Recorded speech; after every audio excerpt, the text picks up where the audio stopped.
Hey, Zach Crawford here, and in this video we're going to be talking about websites, blogs, and sales funnels, and like what's the difference and how do they all fit together. So yesterday I actually did a video talking about sales funnels and how to create passive income, and then somebody had a question like, should I start with a website? Should I start with a sales funnel? Like, how does all this stuff fit together? So I'm going to be breaking that down, drawing on my little handy whiteboard and showing you like how I personally do it, how I've been doing it for like the last 6 years of my business. Now the process is kind of, it's evolved as I learned more, let's say marketing tricks, so to speak, that increased my income. When I first started, I didn't really have a clue what I was doing, but as I learned the whole process, I got a little bit more strategic in how I'm doing things.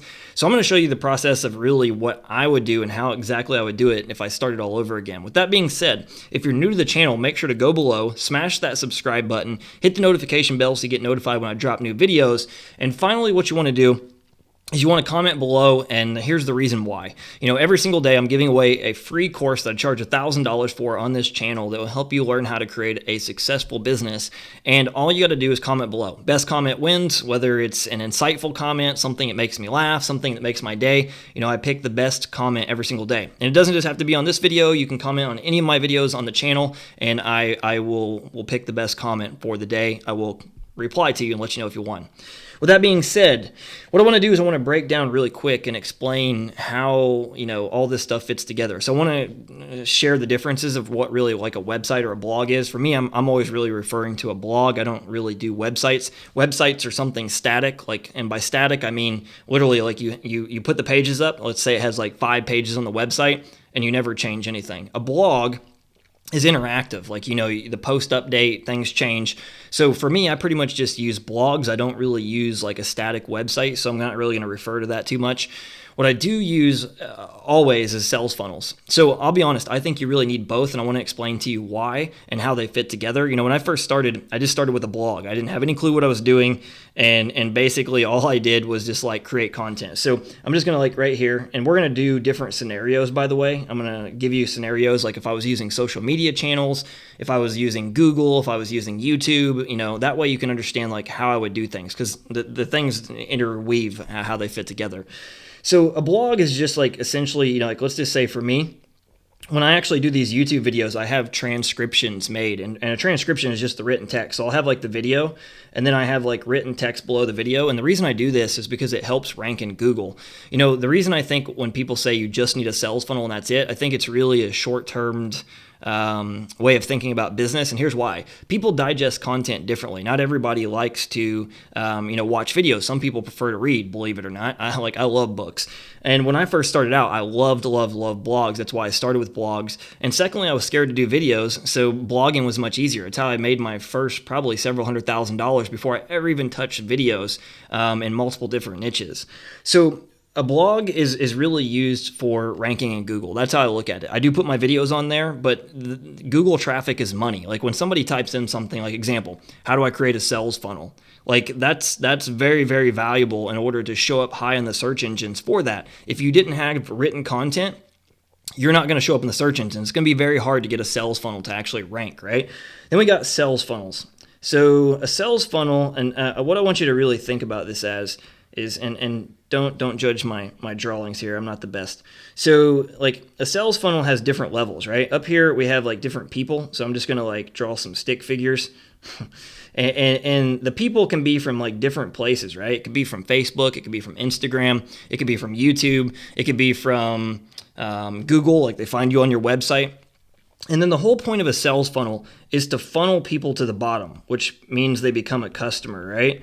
And these different stages as you go through, it's like awareness. So basically you're getting them aware of you. Then you, for me, people have different stages of what they call it. I call it value. So you're delivering value. And I also like to use pre-education. So pre-education goes very well with value. They're pretty much the same thing. And what I mean by pre-education or pre-educating is pre-educating and helping somebody understand how the product you're trying to sell to them, whether it's an affiliate marketing product or it's your own product, how is this product going to get me the result that I want? How is this product going to solve my problem? How is this product going to make my life easier, simpler, do something faster? That's what a sales funnel really is for. And it walks them through the process to make a purchase. Now, personally, I don't believe blogs are really used for selling. A lot of people they sell on their blog, and here's why I don't like selling on a blog, right? let's just say most people, they just have a blog. They don't do anything of building an email list. And understand, I should have clarified that right there. A funnel is collecting emails. And hands down, like if you're not collecting emails, I don't care what business model you're in, you're leaving so much money on the table. And the reason being is I talk about this all the time. It's proven that you need 7 points of contact, right? 7 points of contact in order to get a sell on average. I think it's more than that, honestly. I think people are very skeptical online, and I think it takes them more time to warm up to you and get used to you in order to basically buy something, right? So if you're just sending people to a blog, and let's just say you're doing a review on a product, I'm going to say it's like a fitness product, right? And you're talking about how this six-pack abs product can help you get X, Y, Z result. And then all of a sudden you link to this product, and let's just say you got like 1,000 people to your blog post. Well, you're going to get a very small percentage. I'll be honest, if you even get 1% to buy, I think you're going to be very lucky. That's going to be really good. That means your blog post was amazing. You're very good with words and copywriting, which copywriting is words that sell. And you're very good at keeping people sticky. And what I mean by sticky is getting them to read all the way through to that post in order to click that link and go over and buy the actual product. You're also relying on that product sales page is amazing because it's not just you. You're pre-selling it, right? You're kind of doing what you would do in the sales funnel. But what you're doing is you're pre-selling it yourself, but then you also got to hope that when they go to that sales page, they're really going to love that product the first time they see it. And then if for some reason you didn't collect the email and you're not running people through a sales funnel, you just lost a lot of money because they're probably not just going to come back to your blog on your own. Let's just say even your focus was to get people to read your blog, right? To read your content if you created it. If you're not collecting emails, you're going to have a hard time getting them back to your blog because they're not just going to be like, oh yeah, let me go back to this blog that I found the other day. So the next thing you want to think about is like how a sales funnel really works. So for me, let me go back actually. For me, this is what I do. I take people to my blog and then I push them into sales funnels. This is what I've been doing from I wouldn't say day one because in the beginning I didn't know any better. I was trying to do the process that I basically just preached to you about not doing, which is like writing blog posts around products and then linking for it to buy. But once I learned, I need to collect the email because I kept hearing all these people I was following making all this money. And I noticed that when I was buying products from them, it was from their email. And I'm like, I think I need to start an email list. And that was my real aha, right? And then that was when I come into this whole world of sales funnels and creating passive income. I shared yesterday how I have literally passive income streams. And when I say passive income streams, I mean sales funnels that do the work, that walk people through the process, that I make $1,000 profit every single day. When I say profit, I mean I actually profit, not like sales volume. And it does the work for me every single day. I did the work 6 months ago, and they go through the steps every single day. Different people go through the steps, and they're buying. So I always push people, no matter where I'm going, into a sales funnel. But there's different scenarios. We'll talk about that in a minute. So here's the basic idea of a sales funnel. I'm going to assume that you kind of already understand it, but I want to go over it because I don't know your understanding as far as how well you know it. So a basic sales funnel usually starts with what people refer to as the squeeze page, right? And the whole idea of a squeeze page is to squeeze the email. So down here you have the email, and usually you have some kind of little enticing headline how to learn how to build sales funnels, right? It's a horrible headline, but I'm just giving an example. Want to learn how to build sales funnels? Here's how you get it. That's essentially what it is, right? Then what you're going to do is you're going to kick people onto your email list. They basically go onto what's called an autoresponder, an email autoresponder. Personally, I use ConvertKit, but there's several of them out there. Aweber, let's see, GetResponse, Infusionsoft. You pick your poison. Personally, I like ConvertKit. It's just easy to use. Then you got what's usually most people refer to as the thank you page. Now, some people like to sell a product on here, so some people what they will do is they will put a product on the sales page, whether it's their own product or what they'll do is they'll put a video and they'll talk about the product and then they'll say, hey, click the button below to go check out the product. So instead of you trying to do this process, right, if we go back up here, instead of you trying to do this process right here, which honestly is losing money, it's like burning money, you would collect the email and then you could make that same offer on the thank you page. You could talk about why they want it, why they should get it, how it's going to help them, and then you link over to the page. You're going to make way more money doing that. And at the same time, you can keep following up with them, right? Now what you can do is you can send them a series of emails. And, I usually do this. It's about 3 to 5 emails in general mostly for me. And then if they don't buy, and these list to the buy page, right? All these emails for the most part link to the buy page. And then if they don't buy, what I do is I put them on what I call my broadcast list. or my house list, and that's where I follow up with them with more content. This can be a mix of, sending people to my videos, or sending people to my blog post, or sending people to sales pitches. I mix it up. If you're selling somebody every single day, a lot of people are going to get annoyed, so you don't really want to do that. So I want to now break down, I hope you understand like why it's important to have a sales funnel, but it's also important, in my opinion, to have a blog. Like you can literally set up a blog for like $7 a month or so for hosting. It's dirt cheap, and you're missing out on Google traffic. And even if your focus was doing like content, like YouTube videos, for example, you could put that same video and then put a transcription, or you write out the text of it, and you can now get Google traffic too. You double dip. I don't understand why anybody wouldn't want to do this, but I digress. So let's go down. I'm going to show you some examples, because understand that you can run a whole business with just a sales funnel, but it's going to depend on the scenario of where you're creating content and what you're doing. I think most people that rely 100% on a sales funnel, it's usually like doing, say, Facebook ads, or say like YouTube ads only, and they literally don't really do any value. Like most of the people that just 100%, run like a sales funnel, you don't see them posting content. You don't see them putting value out in the marketplace. It's just like, it's a take relationship. All it is like get people in, make a pitch to buy a product, and repeat the process. And the reason I don't think this is very smart is because, like, unless you're an amazing copywriter, and unless you are very good with sales funnels and understanding persuasion, how to get people to buy, like, you're going to have a hard time making this profitable. This is why when people go out and tell you, oh, you just do a bunch of paid traffic and you make money, I laugh. Because a lot of times when people try to go duplicate this, they literally burn through money so fast. And they're like, why isn't it working? So-and-so guru told me this. But at the end of the day, you don't have trust from somebody. And trust is the most powerful mechanism to selling anything.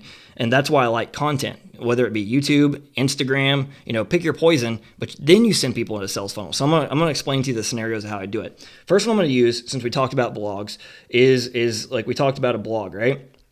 So with a blog, of course, my focus here is to get Google traffic. So let's just say how to create a sales funnel.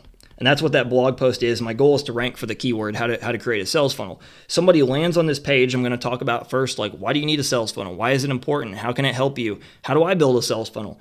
Then what I'm going to do is I'm going to link into, of course, a sales funnel. And the reason being is now I have their email. So yes, I could try to link to, say, the software I use to build a sales funnel. But if they don't buy, I've lost that person forever, compared to I can keep following up with them and build that relationship over time if I got the email. Now let's talk about like social media, because I want to use some scenarios of how I would use like just a straight sales funnel. Because a lot of the sources I would do just a sales funnel, and here's why. I think a lot of things like, say, social media, it is essentially like a blog. Like this YouTube channel I'm creating, like over the course of time. Like I used to have like 20 different channels. And at that point in time, a lot of times when I first started, I would link straight to a sales page and I got sales, but I wasn't building a real asset. When you build a sales funnel and collect emails, you're building a real asset that you can keep marketing those people in the future. Now what I do is I focus on the process I just told you. It's the same thing as a blog, but I'm using social media then leading into my sales funnel. So if you look, let's just use Instagram. I'm going to start with Instagram. If I was creating content on Instagram every day, whether it's images, videos, stories, or whatever, which I am, what I would do is I would then link in to a sales funnel. And here's why. If somebody is like, for instance, let's say you do Instagram stories every day. If they're watching your little bite-sized videos and images and things that you're posting in your Instagram stories, they're getting warmed up to you. They like you. They trust you for the most part. And so they're more open to hearing what you have to buy, what you have to offer them. Then you kick them into your sales funnel. You don't need to lead them to a blog. It's honestly kind of repetitive. Like if you're already giving them value, you can link straight into that sales funnel because that person is not cold. So cold, let's just do it cold, warm, and hot. Cold people mean they don't know you. They don't trust you. They literally are coming across you the first time. Your warm audience is somebody that probably follows you on social media, or they're aware of you and they have a general idea. Hot means that they love you. They literally are a diehard fan. They probably bought your products before already. You literally can just say, hey, buy this, and they buy it. Warm, you've got them close. They're very interested in you. They like you. They for the most part trust you. So they're open to your pitches. That would be like your social media following. So there would be no point if you were doing Instagram, whether it's images and you're saying, hey, click the link in my bio, or you're doing Instagram stories, for example. They're already following you. They already are interested in what you're doing or what you post at least. So now you can lead them straight to the sales funnel. I wouldn't even waste my time sending straight to a blog post because it's very repetitive. You don't want to make people jump through hoops. Now, let's use YouTube, right? Which YouTube is hands down my favorite channel. Like, YouTube is just like a blog. That's why I love it, because it's so easy to create multiple streams of income and to build your audience and to build trust. You're already got people watching your videos. Example, because somebody watching this video, I can say, hey, click the link in the description, which will teach you how to build sales funnels and passive income. Somebody's already watching this topic. They're already watching this video, and they're like, man, I'm interested. So it would be very silly of me to send them to a blog post, then try to send them into a sales funnel. It's like making them jump through hoops in order to get the information. So I would do the same thing. I would link to a sales funnel. Now, let's say, for example, like Facebook, right? Now, if I was doing, say, a Facebook ad, there's two different ways I would do it. If I was doing a Facebook ad, I would actually kind of do the process kind of like similar. It is a two-step process, and here's why. With Facebook ads, a lot of people are just running to cold audience. Like I just talked about, they don't know who you are. So I would do two scenarios. I'd either run to a blog post or I would run to a video. And this would be like some cool information. And the reason being is they don't know me. It's not like my Instagram following or my YouTube following or one of my other social media channels that they've never even come across me, right? So I'm not going to go straight to an opt-in page and say, hey, get this training, and hope that they're like, a lot of times they're going to put in the fake email because they don't know you. And they're like, oh, it's probably just another person just trying to sell me something. And what I want to do is I want to get them warmed up to me, right? I want to move them from cold to warm very quick. And you can do that with your content. So I would send them to a cool value blog post or a value video. Now, what I'm going to do is I'm going to drop a retargeting pixel. This is just a little piece of code. It automatically does it. It's very easy to set up. And now what I can do is with this pixel, now I can retarget them with my squeeze page, AKA my sales funnel, right? Now, I've warmed them up a bit, and they're going to be more interested to actually hear more from me because I give them some cool information first.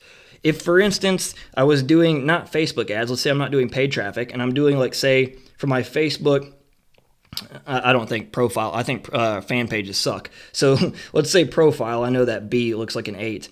So my Facebook profile, I would link to a blog post, not a squeeze page. And the reason being is when people are on like their profile, think about the mindset they're in, right? It's kind of the same I would do with the Facebook ad. That's why like people like say BuzzFeed, they click on like the 7 strange foods that you shouldn't eat, the 7 crazy things that the Kardashians did. Like they're on there looking for content, things to engage and entertain them. So I would link them to a blog post, because if I link them to a squeeze page, unless they really, really ultra trusted me, it's probably not going to grab their attention. Like I would have to do a really good job pre-selling that squeeze page. And honestly, people are on social media to be entertained. I would send them to the blog post, and then I would send them into my sales funnel. Because here's the thing, if they were following me on my Facebook profile, I could hit them with like a million different blog posts from different angles, right? Eventually, if they're actually following me and they like me, there's going to be a blog post that resonates with them. And then from there, it's going to be very easy to kick them into the sales funnel. So maybe they're not interested in one topic, but I get them on another topic, right? This is how I would do it. Now, let's talk about another scenario of like how I would use like a blog post. So maybe, for example, like a forum or Quora or Reddit. These are more like where people would be a little bit more skeptical, in my opinion, if you basically just link straight to a squeeze page, because they're looking for answers to their questions, right? Like in a forum, any topic, no matter what niche you're in a forum, people are very, very like passionate about the topic. They're on there talking about every little thing you can talk about the topic. And so if for somebody was asking about like, man, I'm trying to figure out how to create sales funnels, anybody know like how to create a profitable one? I wouldn't want to link them to my squeeze page, ideally. I would want to link them to my blog post and say, hey, Bob, I wrote this relevant blog post just the other day on exactly how I do it to create sales funnels. See how that's like kind of non-threatening? They don't know me yet. They see this random strange guy in a forum, and I'm like trying to send them to a squeeze page. There's no trust there. But if I send them to a blog post and now I warm them up, I get them open to me, now they're more likely to opt into the actual squeeze page. So I would send them to a blog post. Same thing for Quora, same thing for, I don't know why I put a O there, that was stupid, or Reddit, especially Reddit. Like Reddit can be, they can tear you apart on Reddit. Like people there, like if they see you just outright trying to sell people, man, they will rip you a new one. So I would always send to a blog post, like a relevant blog post to what people are asking. And then from there, then the sales funnel. This is the difference of how you would do it, right? So I think the answer is not one or the other. It's honestly both. Now, I guess obviously it's going to depend on, the platform that you're using, what platform you're focusing on building. But honestly, like, not having both is just silly. They're very cheap to put together. It's very easy to do. You can literally learn how to do this stuff in a couple weeks at max. Like, at the end of the day, like, not having both, in my opinion, is a very big mistake. So hopefully this answers the question for the person that asked it about, how does websites work? Do I need a blog? Do I need a sales funnel? Which one do I need? How do I put this stuff together? Like, I really think you need both. Personally, I think using both is a very smart move. So with that being said, if you enjoyed this, please smash the like button and make sure to comment below for your chance to win that course. And as always, if you have any questions, something didn't make sense, just comment below. Ask a question, does it make sense? And if I have to, I'll shoot another video. With that being said, take care, and I will see you guys tomorrow.